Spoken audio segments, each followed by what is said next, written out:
Hello virtual, let's read the question. Question says that in the given reaction, M is the number of major products obtained in first reaction and N number of major products obtained in second reaction. Report your answer as M and N. So this compound will react with HgOSC whole twice H2O as well as with NaBH4, it gives M. And when this compound will react with BH3THF as well as H2O2 OS minus, then it will give N. So here the key concept is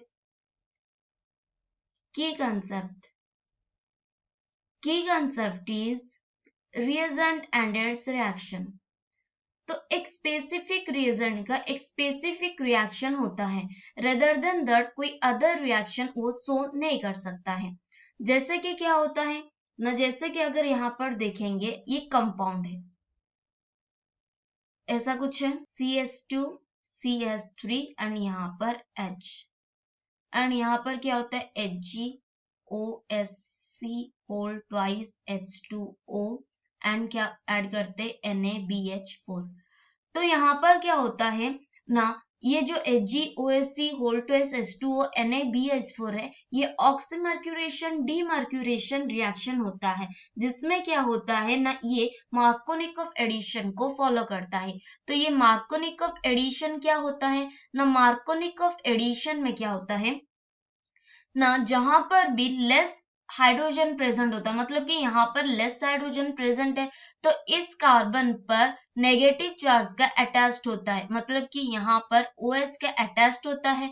and जहां पर क्या होता है ना, more hydrogen इस carbon पर present है, तो यहाँ पर क्या होता है हाइड्रोजन का अटैच्ड होता है, मतलब कि ऐसे कुछ कंपाउंड का फॉर्मेशन होता है. एंड ये क्या होता है ना, हमारा मेजर प्रोडक्ट होता है, दैट इज M.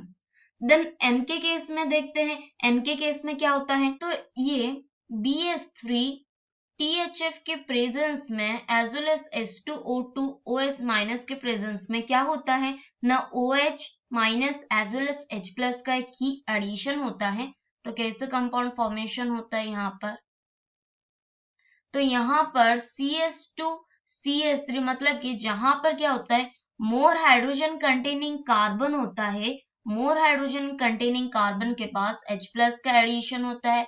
एंड जहां पर लेस हाइड्रोजन प्रेजेंट है, वहां पर क्या होता है OH का अटैच्ड होता है, जो कि मेजर प्रोडक्ट होता है, एंड वो होता है क्या हमारा N. तो यहाँ पर जो M एंड N के रिपोर्ट देना है, तो M N क्या होता है ना, 1:1 इक्वल्स टू 1:1 होते, क्या होते 1:1 होते, क्योंकि M में एक ही प्रोडक्ट मिला, N में भी एक ही मेजर प्रोडक्ट मिला, तो दोनों में क्या हो गया M equals to 1 and 1. Hope you understood it well. Best of luck students.